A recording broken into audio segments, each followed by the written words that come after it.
Hello and welcome to the Womb Centered Healing Podcast. I'm Sama Morningstar, and I have Eden with me here again today for part two. Some of you may have listened in for the part one of for Eden's first part of her interview, and we got so into Eden's story about not about her reproductive womb journey of not having all the information she needed throughout her life as an adult fertile woman having babies and things like this, and how to understand her fertility and what was happening and all of the detrimental effects of having misinformation, being lied to by the medical community from time to time about birth control, and just not having proper information about what's healthy for our menstrual cycles and like that. And this is such a common story. And I'm so glad that you're willing to come on here, Eden, and also that your experiences with this have inspired you to create a business where you can make healthier products available based on what you've learned about what's unhealthy for our reproductive health. And so you've created a business where you've gathered together this information about what's actually healthy for our menstrual and for fertility health, and so you can spread this information and make these products available for your community. I just celebrate your resilience and your creative, solution focused movement, and I just want to make sure people can hear what you have to say about this. So I'm so glad you came back on to tell the rest of your story. We got so involved in your story that we ran out of time last time. So I'm so glad you came back for part two. So please, let's jump back into where we left off in part one. We were remembering that you were talking about your pregnancies, and you had told the story of your first pregnancy, and you're about to tell the story of your second pregnancy. So let's jump right back into the story there. Okay, so hello again, and great to be here.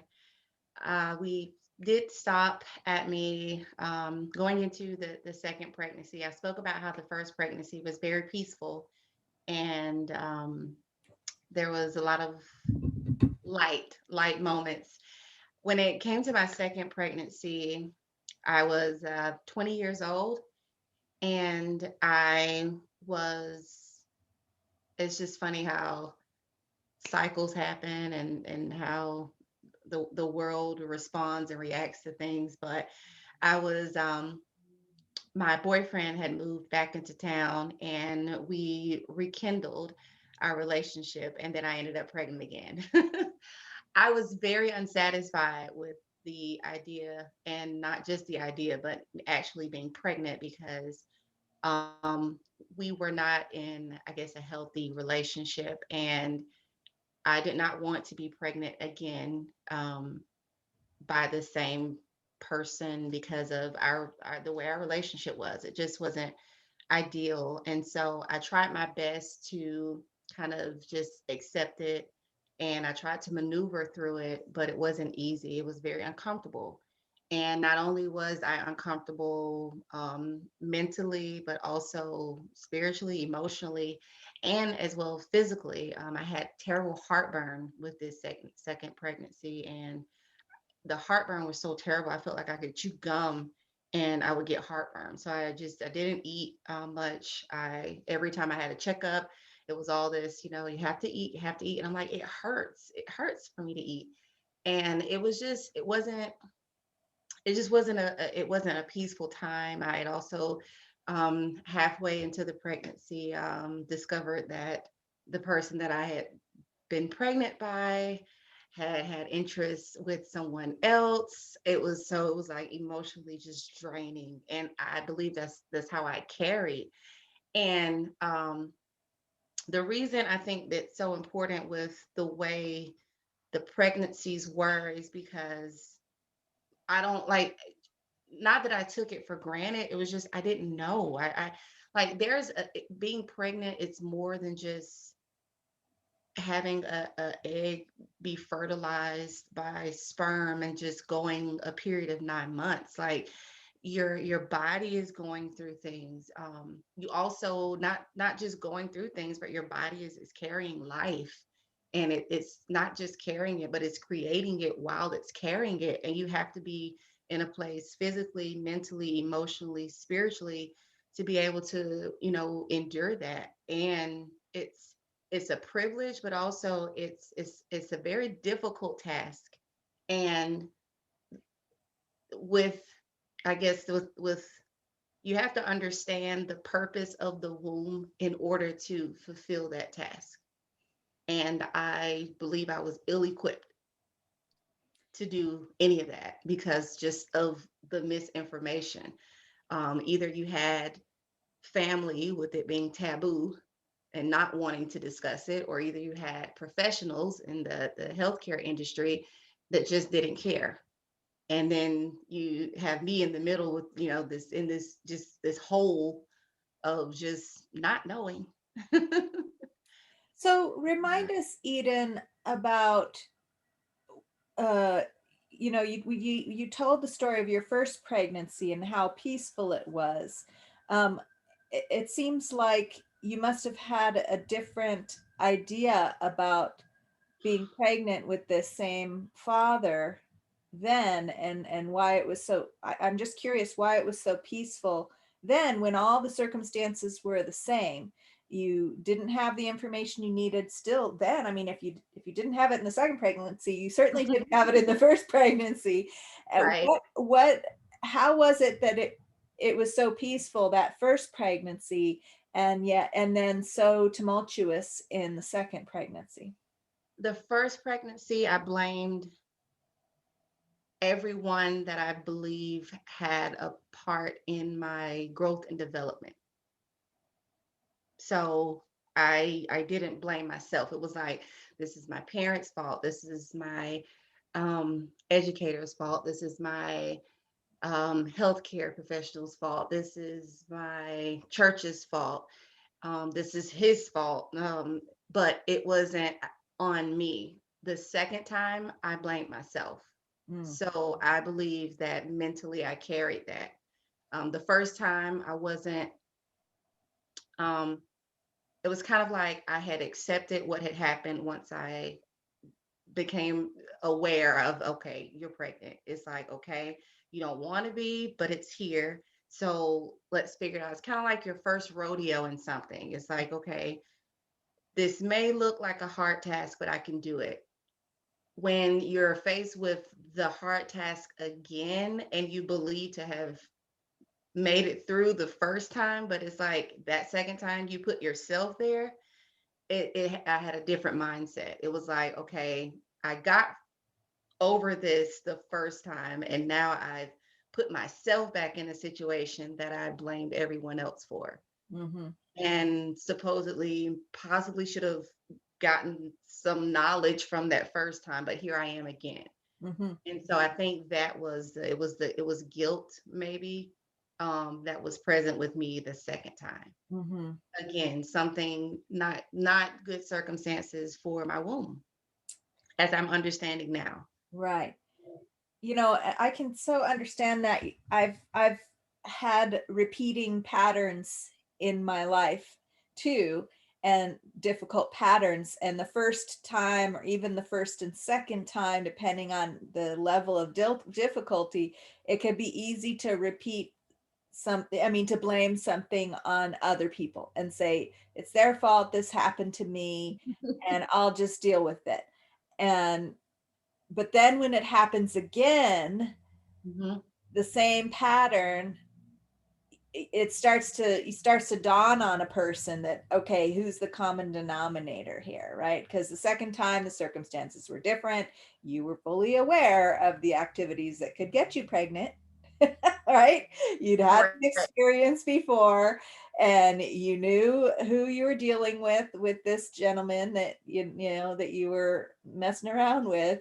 and you knew that what the results of your behavior could be. And on top of it, you had this, you already had a child that you're raising, which is a tremendous amount, because we talk about, you're talking about the amount of energy and resources that it takes to gestate and birth a child. And then that's just the beginning. There's, Hmm. I mean, there's all this energy and resources that it takes to nurture and raise a child as well. And so I Right. can imagine you're already you weren't fully nourished and prepared the first time round, so you're already kind of running half on empty, right, on half a tank or close to empty with this first child, because you weren't taught how to take care of yourself, especially probably not postpartum. I'm wondering what kind of postpartum care. Probably nothing. You just had to get up and do the work and get on with it, right? And Right. so by the time you get pregnant again, under those circumstances, there's already a level of exhaustion because you never really recovered from the first one. And then there's this like, what did I get myself into? So I can so relate to that. You know, for me, it's never been around having children, but I can imagine that it's just magnified when it's that much of a thing. Having kids is a big thing. That's why I chose not to. And I made sure to find out, because my mom went through what you went through, Oh, and wow. I witnessed that in my mom not having the information she needed and not understanding her fertility and all the suffering that it caused in her life. And I didn't want that for myself. So I was able to see that, and out of my desire to not have that, I made sure I had the information I needed. Granted, it wasn't the best information, but I at least had information. So Mhm. so so tell us then, uh here you are, you're feeling all this guilt, you're having this heartburn, you're uncomfortable, um but you got through it. And tell us what was next for you. How did you overcome those feelings? Where did it go for you from there? I guess I can say sadly, I have always been taught by, it's been environmental, but you just deal with it, get over it, go through it, you know, don't sulk, don't just wait, don't just cry, don't have a pity party. So I dealt with it. I picked myself up and I just went.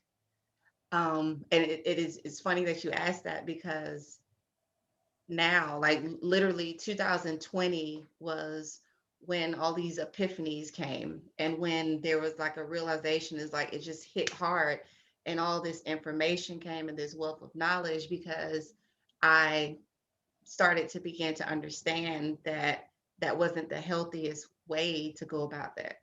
Probably the least healthiest way. You have to deal with things. You have to process things. And because unless you process it, you don't know what's going on unless you know what's going on. Hmm. And if you don't know what's going on, you can't correct or improve what's going on. So it was just me getting past it, not understanding it. And so I just managed, I Hmm. guess. And then um 3 years later, I my then boyfriend became my husband, and that was a beautiful thing. And then there was some peace that came over me, because on a family dynamic, it was like, okay, now um there's more understanding between he and I. We are on the same page. We are understanding the importance of family. We now know how to operate, a family. We also know how, when we create life, there shouldn't be. And that was the thing with my ectopic pregnancy that really hurt me the most. It was for twice I've done this the way that my beliefs say I shouldn't have. And then here I am, I've gotten married and now I'm pregnant again. And I have all the opportunities to correct those um, wrongs, shall I say. And it was like supposed to be in my mind some type of redemption. And then boom, it's like, nope. Mhm. You So thought you're so as if I remember correctly, after your second pregnancy, they offered you birth control, or they just assumed you wanted to be on birth control after that, right? right, The doctors did, and you accepted that because were clear you probably didn't want to get pregnant again right away. um, right. and then that's when you started to notice, well, this isn't right, I'm not having a period at all. Well, and during that, again, it was a whole marriage dynamic. And that really, and that's the thing that I really, I, if my mind was just so in a different place, I wouldn't have allowed it to take me where it took me. But that whole marriage dynamic had me to say, okay, well, I'm not married, so I shouldn't be having kids, even though I already have two. So I shouldn't continue this cycle. So let me just get on this birth control. And this birth control that they've offered me, I can have for 5 years. By that time, I should definitely be married. But just in case, I have this birth control. And so all these things are just happening to my body that I'm unaware of. And I'm not having a cycle, but a 21-year-old is that's the furthest thing from my mind that I'm not having a cycle, because that means, you know, ignorance is bliss, but that means I can't have a baby. So kudos, I'm this is good. This is gravy. This is perfect. And then now you have 35-year-old me that's like, what did you do? Hmm. Like Yeah. why did you do this? It's just, and it's just small things, and it's conversations. um, and my husband and I, we say it all the time. If we knew then what we knew, what if we knew then what we know now, and if we were in the right place, relationship wise, we would have had more children. Hmm. Not putting, labels on things, and just allowing life to just take its course, and not, stop it and have all these detours and roadblocks and stop signs and yields and things. Mm. Well, the mystery of life takes us on the journey that we're on, right? And not the ideal journey usually. Um, and in hindsight, we can see what the ideal journey might have been. But so it was both this, all the stress from your first two pregnancies, all those difficult, complex feelings you were having about not really wanting to be pregnant, the difficulties you had having to go it alone. And then, if I remember correctly, there was stress about your now husband, then boyfriend, being interested and involved with someone else for a period of time. Right. There was that stress too, Hmm. and that probably contributed to the not having a cycle. um, I don't know if you were aware of that, but relationship stress can definitely contribute to not having a cycle. and Right. and Mhm. because the birth control that you were on doesn't necessarily produce that effect. they Right. they have it's some, for some people it has different effects for different people, and so it's not just automatic that it stops you having a cycle. And so we can look at other um, things, contributing factors to you not having a cycle, all those feelings of just not wanting to have more children, but also the stress of your husband, or your not yet husband, um, Right. having his journey with figuring out who he want to be with, and how. And and then all of that stress never really being addressed because you had, just like I had and many people have, the modeling of, you just grit your teeth and you stiffen your upper lip and you put on your, get it done hat, and you go move forward, and you don't spend time feeling your feelings, processing your feelings, recovering from these traumatizing events. There's not even any acknowledgement that these events are traumatizing at all. Uh, And I just did another interview with another podcast guest who focuses on helping people heal from childhood sexual abuse. And in that conversation, I was talking about how, because she was sharing about the effects on adult people who experienced sexual abuse when they were children. And I was saying, well, even if you didn't experience overt sexual abuse as a child, not being fully initiated and into an understanding of your healthy fertility and sexuality as a young adult mhm. produces the same effects. Yep. It's like sexual abuse for young adults because we being just sort of tossed into your adulthood without fully being informed and educated about healthy sexuality and healthy fertility. Because It abuse is a word that people they just use it on the high end, yeah, but they don't think that abuse is just anytime there has been a misuse of something. yes, That's it. It doesn't have to be all this vigorous. It can just be misuse. it can be Misuse neglect. It can be and neglect, neglect. right? So if you were neglecting your children, not giving them what they needed, you would be probably, if anybody found out about it, you could very easily be accused of child abuse, right? Right. From neglect, right? If Uh-huh. you weren't feeding your child, if you weren't getting them to school, if you weren't, making sure, ensuring they had an education, all these things, you'd be accused. Well, here we are as a society neglecting our sexual development, in Mhm. fact suppressing our sexual development as young people, and with all of these belief systems that you shouldn't be feeling this way, it's sinful to feel this way. Hello, how did we all get here in the first place? All these feelings.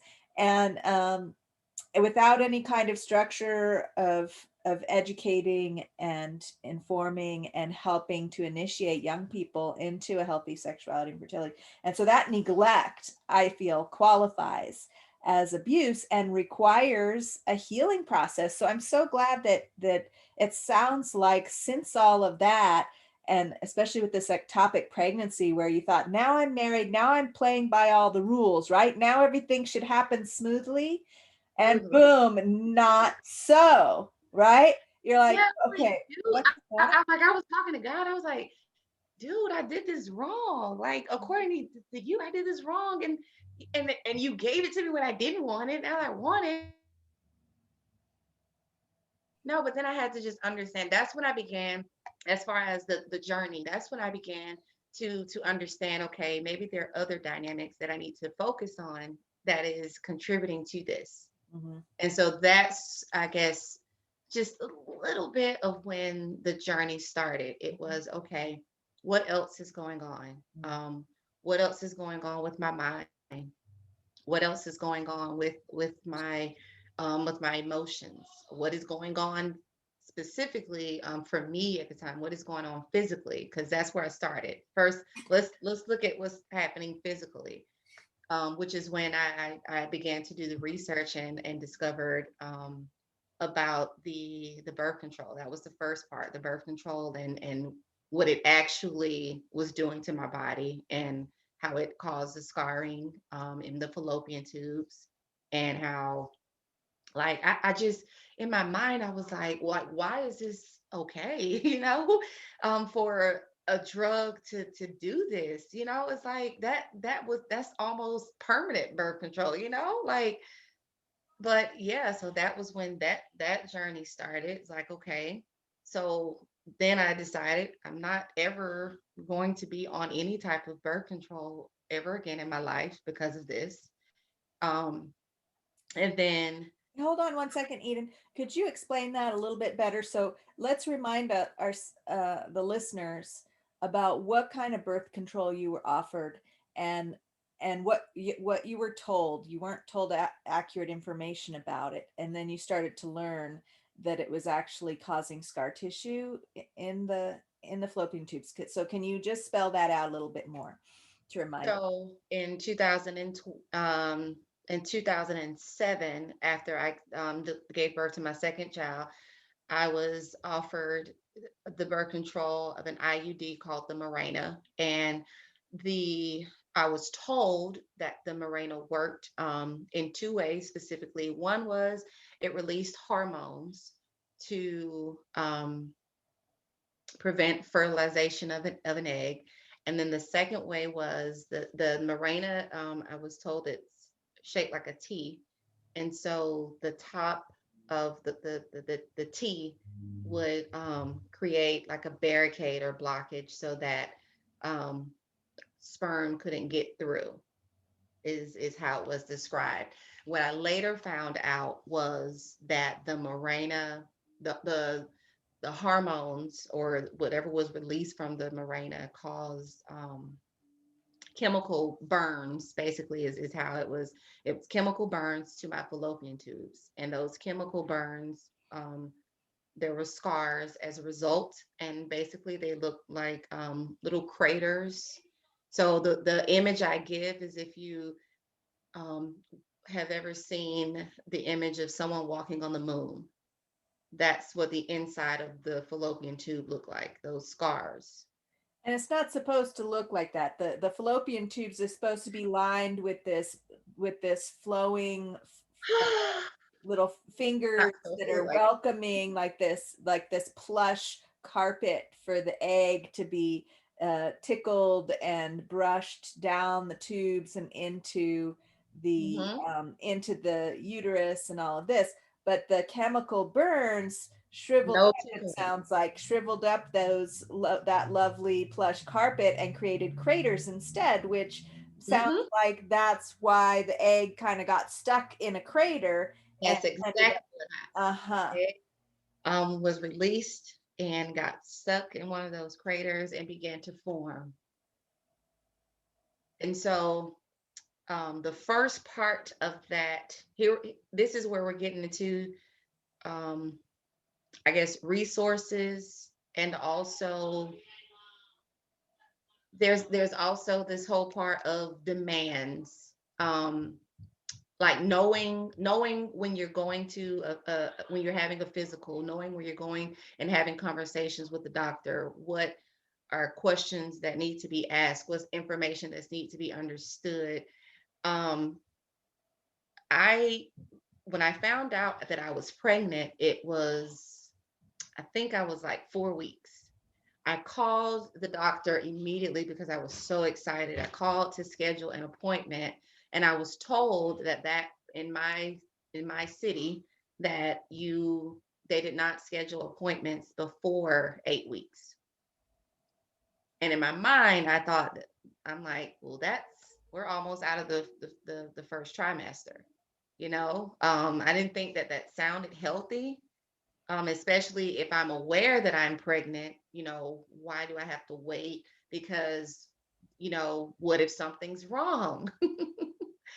And it just so happened that I scheduled an appointment. I scheduled it 8 weeks out, and the day that was rushed to the hospital because my fallopian tubes had ruptured because the baby was forming, and I was at the 2 month mark, and of course that baby was expanding and bursted the fallopian tube. But that happened on December 12th, 2012. My appointment was for December 13th. That would have made my 8 week mark, that following day. And that it was another part that was just, and I remember having the conversation on the phone with the doctor's office, like, if I'm aware that I'm pregnant, why can't I see? And they had availability.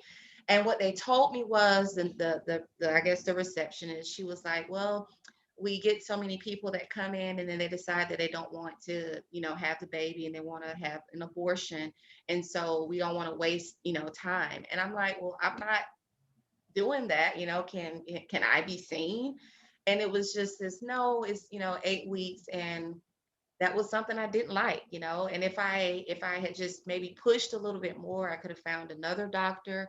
But again, we're back at the resources. In my town, there's one.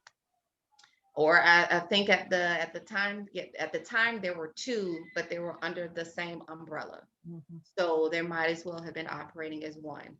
And again, if I had gone when I was maybe 6 weeks, or just gotten just a quick, checkup, basic checkup when I found out, then they would have been able to identify that the baby was in my fallopian tubes, and I might still have two fallopian tubes.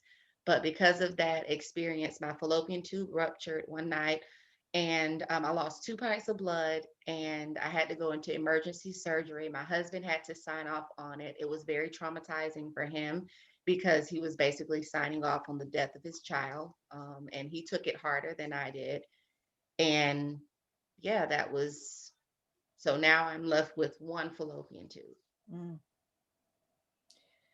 Wow. So again, having inadequate, underinformed, and um, ill motivated medical teams that aren't really um, taking the whole picture into account, it seems. And uh, yeah, and so it sounds like if I remember correctly, you talked about learning more about this later, learning more about the effects of this when you um, started to be exposed to other approaches to healthcare. Can you remind us Right. about that a little bit? Which was about 3 years later. I knew something was wrong when this happened, obviously. I didn't want to seek medical help. I didn't want to go to a doctor or a basic. Specifically, I did not want to go to an OB or GYN because of the experience before. I didn't trust them.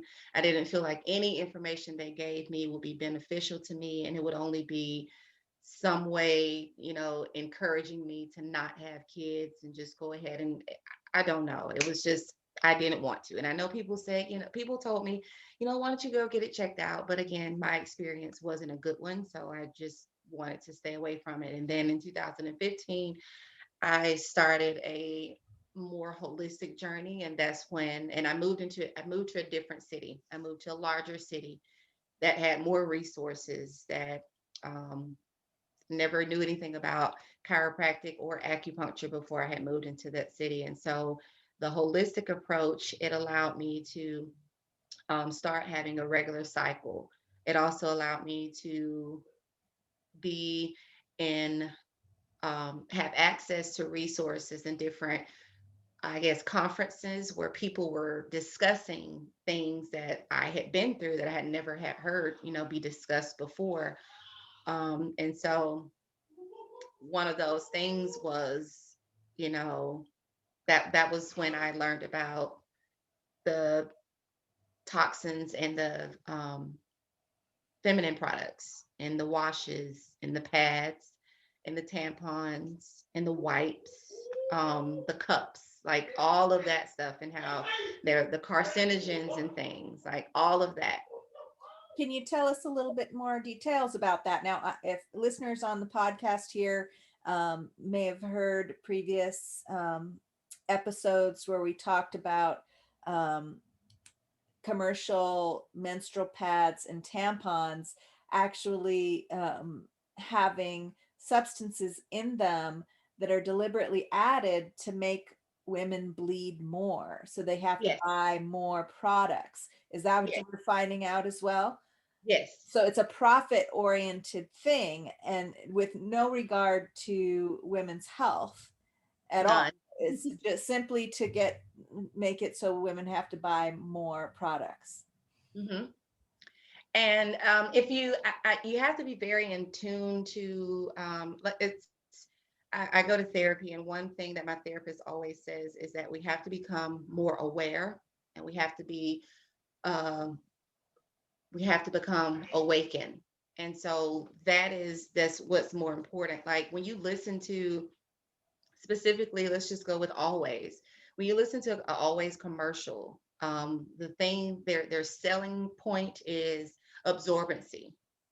They always talking about, this is 5 times more absorbent. And they're absolutely right. But do we ever have that aha moment that we say, okay, why is this more absorbent? Or, what causes this cotton piece of, something to become more absorbent? But those questions typically never pop up in our heads because we're not aware. We just, okay, this is what's here. It's just cotton, it's just paper. And so it's supposed to be here to soak up all of this blood, and then I have this heavy flow, so this is what I need. But those questions kind of started to arise, like, okay, why, how is this more absorbent? And so then I'm looking it up, and I'm looking at, okay, well, it has these extra products in it, that are used to mimic what a natural product is. And so a pad is not just made out of cotton. Is And then the other thing is the odor. um it's my mind is just but the other selling point is the odor. This decreases the odor. What is it in it that is causing the odor to be decreased? Mhm. What is in your product that is going to take this odor away? So there is a chemical that is added. um, Typically your chloroforms, there's about 4 different chlorotoxins in your commercial items that are there to get rid of the odor. um, so that's one thing. The other toxins are there to, it increases the flow. It also increases the time frame. That's going to have you to need more products. And increasing how many days you bleed and how much Right. you bleed so that you Typically, need more product. there have been a lot of testimonials where people will say, well, my cycle for 10 years was, 5 days, and now it's 7 days. Some people even 9 days. Mhm. And we're, thinking, well, okay, that has to be normal, but it's not. Yeah, It's and so naturopathic doctors and chiropractors and holistic health practitioners are starting to talk, and this is where you started to learn about this, are starting to notice that if their patients stop using those commercial products, their long menstrual periods shorten again and they stop bleeding as much. And in fact, that's one of the first things as a womb centered healing practitioner that I tell people is Mhm. to stop using commercial products and only use organic cotton products, ideally reusable um, cotton pads, um, because they don't have all those chemicals in them and it's better for the environment. The amount of waste in the landfills from using these disposable products is horrendous too. Another thing that's harmful about it. So you also talked about other things that you discovered that there were toxins in. You mentioned wipes, you mentioned washes, and you mentioned Yes. cups. Can you share a little bit more about that? Well, a lot of, so the way usually what attracts the female to things is the colors. We love looking at pretty pinks and purples and things. Also, the second thing is the aroma, the scents. You know, we we want to smell fruity and flowery and like all this lavender and things. And so you have to be careful because even though in your mind you're thinking, oh, it's a fragrance, no, it is in fact a toxin. um it is a fragrance, but that's your vagina is like a sponge. Okay. And you know this, but the best way that I describe to people is a mouth. It is a mouth. And so whatever you, just like whatever you put at the mouth and your on your face, the same way your vagina is going to be. If you sit it there, it's going to just soak it up. So if you're cleaning your body and you're cleansing that area, your vagina, with these products with all of these fragrances in them, it's just soaking that up, and it's just affecting that body. And then a lot of times, your cramps, your menstrual cramps are coming from that those toxins. Mhm. And And other symptoms too, yeah, because other symptoms definitely, your but body. even the wipes, like the flushable, even the funny thing, baby wipes are just as harmful. Mm, right. I tell people, like, you have to look, you have to, it's the information is there, and like you have to read. There's like even the like I say, a lot of people, a lot of women I've spoken to who I've, converted over to using an all natural just wipe. They were like, well, I was using baby wipes, and I asked them, I was like, did you look at the ingredients? And in their mind, they're like, well, it's for a baby, it's intended purposes for a baby, so it has to be, safe. But it's not. You have to read, you have to. I learned one thing was, yes, some of these the important resources were not readily available for me, but I also had to go out and look for some things, and I also had to take the time and read.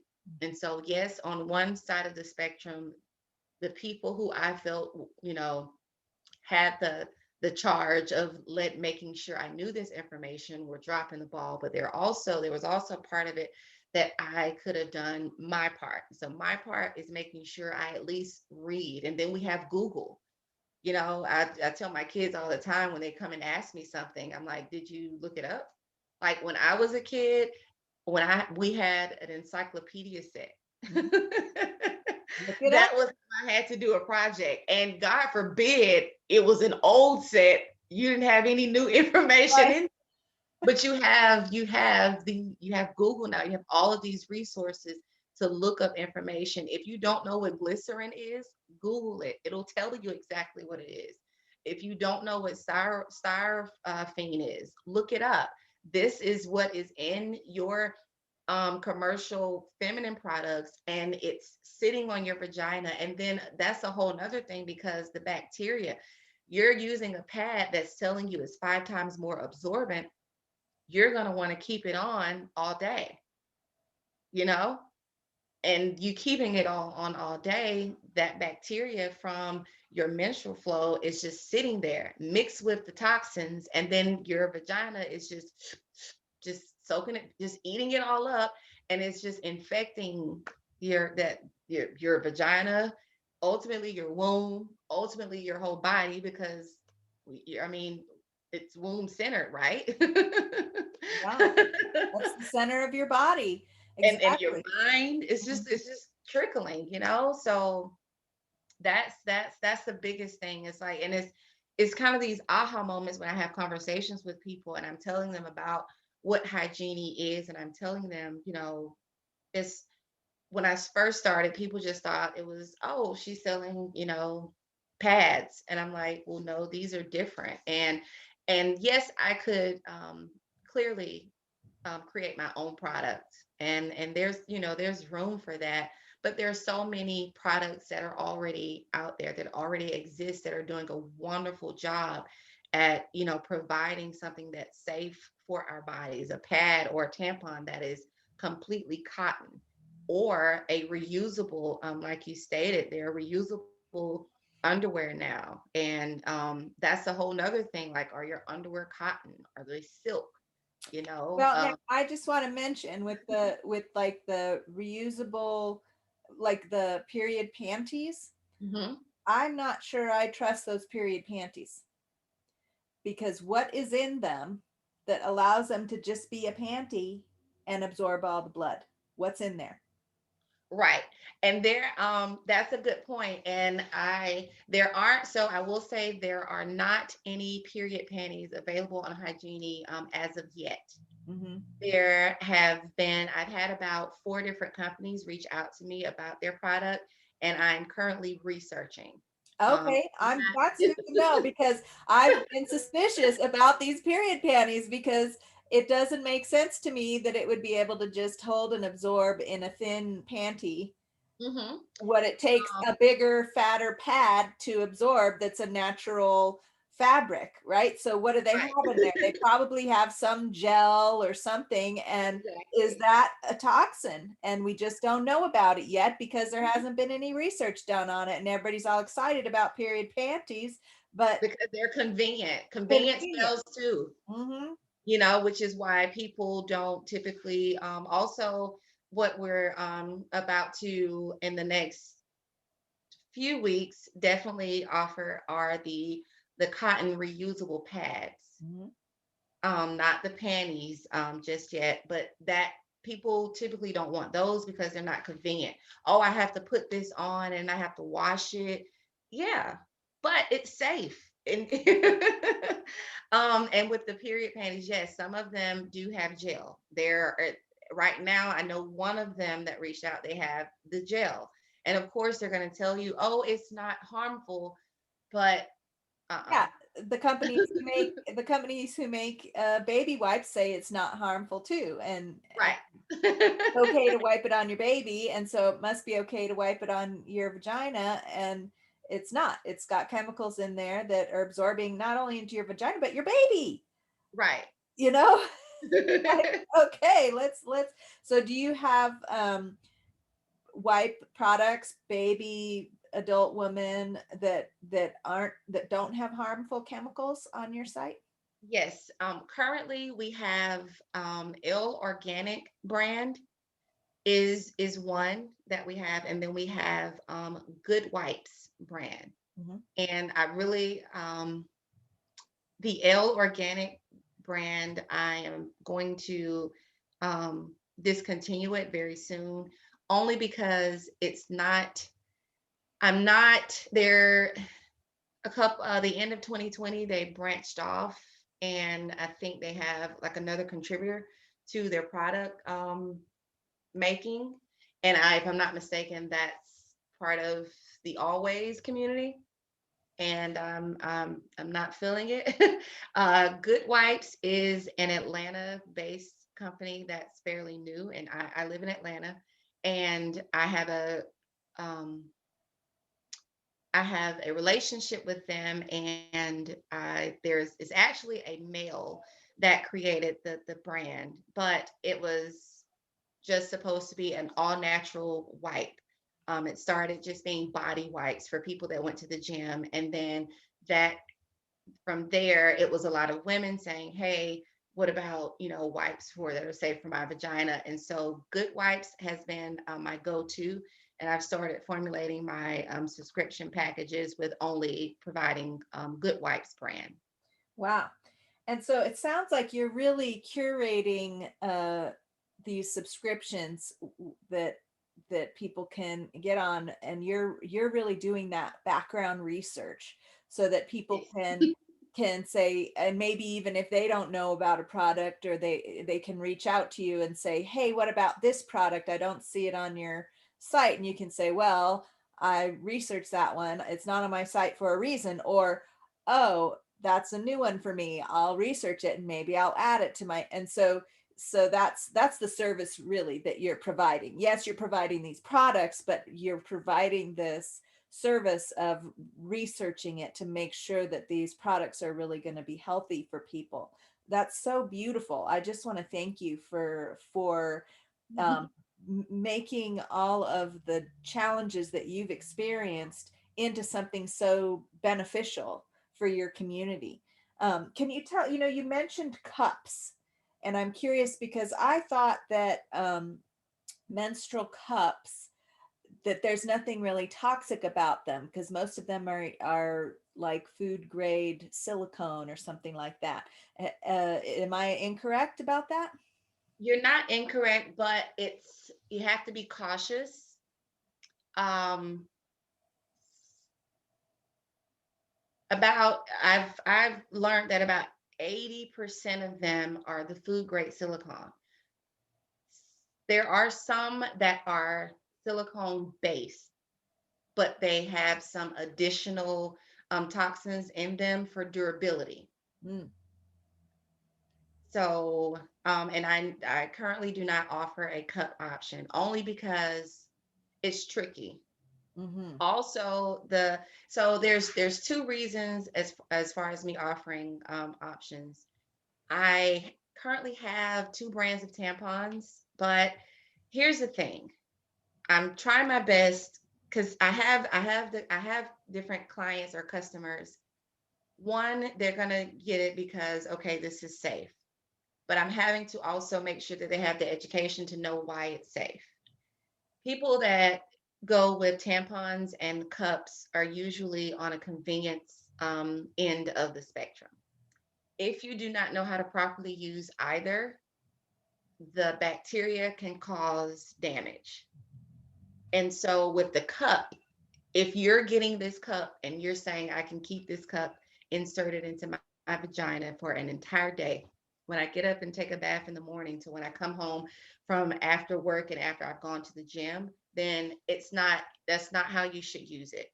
And so it's kind of like, I don't want to offer it without making sure that they know how to use mm-hmm. it. Well, So, and this is one of the things that I talk to my womb wellness people that come to me for, wanting to learn more about womb wellness, is that even your healthiest, and even with the healthiest approach to using internal methods of capturing your blood like tampons and cups, mhm, those can often be the underlying cause, or one of the underlying causes for menstrual symptoms, because basically what you're telling your womb is that it's not okay to bleed. And so I run the analogy with folks. I say, what if you plugged up your colon or your urethra, so that you only had to pee, or have a bowel movement when it was more convenient for you? How healthy do you think you would be after a period of time doing that, right? right. And that's ultimately what we're doing. Our womb is designed to bleed Hmm. once a month, just like we're designed to have a bowel movement a couple times a day. We're designed to urinate at different times throughout the day, and we can Right. feel when that time is there, and we do what we need to do to to uh, make arrangements so that those things can happen. But with menstruation, we're plugging it up and giving the body the message that it's not okay for this to be happening. Right. And that creates a state of stagnation. And even if you aren't doing it in such a way that harmful bacteria start to grow, uh, just having that message, that state of stagnation, can be problematic, and can make for increased menstrual cramps, increased bleeding, because the body's like trying to bleed and release all this blood, Yes. and you're plugging it up, so then it tries to bleed more to flush it out, right? That's one way. Or it can like Right. stop the bleeding because it gets the message it's not okay to bleed, so I'm just going to stop bleeding altogether, and it can be very disruptive. And so oftentimes, one of the first steps I say to my people is, okay, let's have you try not using any internal methods of capturing the blood for a period of time, Mhm. and see if that alleviates, just that alone can alleviate some of the symptoms. Just like getting off of the commercial chemically laden products can often alleviate some of these uh, Right. painful and difficult menstrual symptoms, so can stopping using internal methods. So I just wanted to mention that here, because even though they might be safe in one sense, Hmm. they could be contributing to symptoms. Even the healthiest tampons, even the healthiest cups, even using them in the healthiest possible way. I just wanted to mention that too. And that's all information that it takes a sit down And moment, I thank you. What's that? No, I said, and I thank you for that. Yeah, and it takes like, and that's why I wanted to invite you on a podcast too, because hopefully you'll be able to put this podcast recording on your site or something, and so that it can help to, educate people who are looking into your products about what it's about and um, how we can take better care of ourselves with the products that you're offering. But not only that, by just simply taking better care of ourselves, understanding our menstrual cycle better, and perhaps having a different idea about it, because the whole thing with the convenience thing too, I want to say a couple of words about that. Mhm, The thing is, uh, we're design our cyclical nature is a map for how creativity happens. It's a map for how life is renewed. And it's the same map you see in nature with the cycles of the seasons, with the cycles of the moon. And if you notice in nature, in the cycle of the seasons, there's a rest period built in to the system where mhm, everything goes dormant, everything dies back, right? In the wintertime, everything dies back. And then there's a season of renewal after that. And that cyclical nature gives momentum and forward movement mhm. to creative energy, to life renewing itself again and again and again. That same cycle is happening in our body.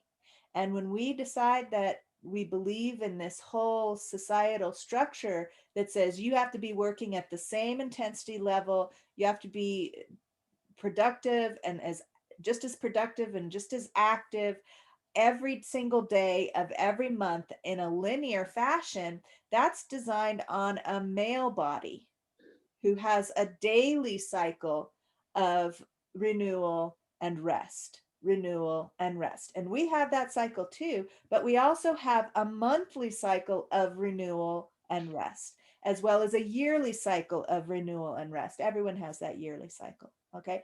And convenience is another way of saying ignoring and stopping Mhm. that monthly cycle, ignoring the very cyclical nature of our being and overriding that and denying ourselves the benefit of that momentum, that creative momentum and Right, replenishment that is so important. And this is why so many people, especially women, are ending up with adrenal fatigue and energy deficiency and burnout, right? Because we're not encouraged and supported to rest during our periods. mhm. And if you are resting during your period, you don't need any of the convenience. You can just take care of it. You take a shower, you take a bath, or it doesn't matter if you make a mess. You sit on a red towel on your couch all day.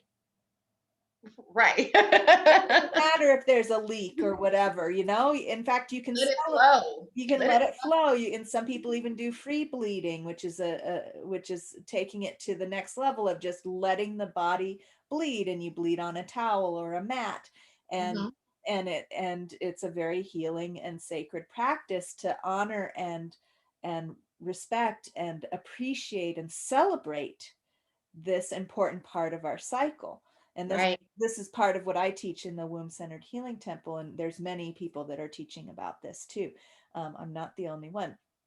And so I just wanted to mention some of those things about the culture of convenience around the menstrual cycle, um, because it, why is that? Again, you're saying we need to ask more questions. Why do we want it to be convenient? Convenient for what? For what purpose? For whose Right. purposes? And is that convenience really beneficial to us?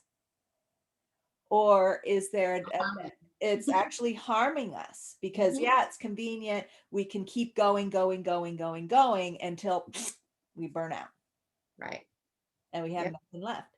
because we're ignoring that natural built-in cycle of renewal and rest and replenishment that our body is trying to implement, and yet we're not listening. So I could go on and on about that, but I just definitely wanted to get that in there about the culture of convenience. And it's but it's very helpful and it's very necessary. Mhm. So yeah. Wonderful. Well, so are there, it sounds like we covered pretty much all the products that that you have in your site, and Mhm. it sounds like you're you're wanting to do more educational things too on your site, and perhaps this podcast can be part of that. Um, Yes. do you have any other educational materials available there on the site that go with your products? Yes. Just information. So how we talked about the toxins. Mm-hmm. So I do have a blog that is on the site. Mm-hmm. The blog, there are a couple of blogs. One talks about the toxins in the products that we use. Another blog talks about pH and the importance of pH balance and everything down to the water that you're using to clean with, Mm-hmm. affecting that pH. But yeah, the educational materials are currently just the blogs. Mm-hmm. And do you regularly write more blogs? I try to do a blog once a month, or in past, that's what I have done, but it's increasing as we go. I don't like writing. Uh-huh. I That, like talking. yeah, well, see, there we go. Maybe you'll create your own podcast. Easy to do. Check out anchor.fm. Anchor.fm makes it real easy to make your own podcast. And you can Okay. go on there. You'll hear on the Anchor podcast, I do a little blurb about how much I love this platform for making Okay. podcasts. So Okay. check. Well, I'll check it out definitely. Yeah, because if you love talking and you have all this information you want to share, and then you can invite guests like myself and other experts. You can invite your chiropractor, your naturopath, all these people that you've been learning from. You can invite them on as guests, like what I do, and then they share more and more information to your audience about it. So Right. I I love like that. I'm going to look into it definitely. podcasts. All right. Well, thank you so much. So tell us the name of your website again so folks can get on there and check it out. So it is hygiene.com, and hygiene, it's HYGENIEE. Okay. Okay. Like Genie in the lamp, right? Yes. Okay. um, it was a play on hygiene Yes. and a genie. And so Yes. Got made it. an animation. So Yeah. it's hygiene.com. And we're growing and we're changing, really improving some things, and I'm very excited about it. But right now, you can go and you can find your basic necessities for when you're experiencing your cycle, and then we have a couple of cleansing options, such as your washes and your whites. We also have some all natural lubricants too. Oh, wonderful. Yeah, because that's another place where those toxins sneak in on you and you Yes. don't read the ingredients, you know. But one of my mentors says, don't put anything in or on your vagina that you wouldn't put in your mouth. Because it's a mouth. It's a mouth. So I'm glad you said that. It is. I call that's our lower mouth. We have our upper mouth and our lower mouth, right? Yes. All right. Well, so wonderful to be with you here today, Eden. And I look forward to talking with you again soon. Listeners know that you can learn more about what's going on at the Womb Centered Healing Temple by visiting wombcenteredhealing.com. You can sign up for the newsletter there. I want to encourage you if you're listening to this on Anchor, you can subscribe, you can support the podcast by setting up a monthly contribution of any amount, can be $1, and that can really support us or more. I'd also encourage you to subscribe and hit the subscribe button and like button if you're watching this on YouTube. All right, thanks so much. That's all for now. Until next time, take good care.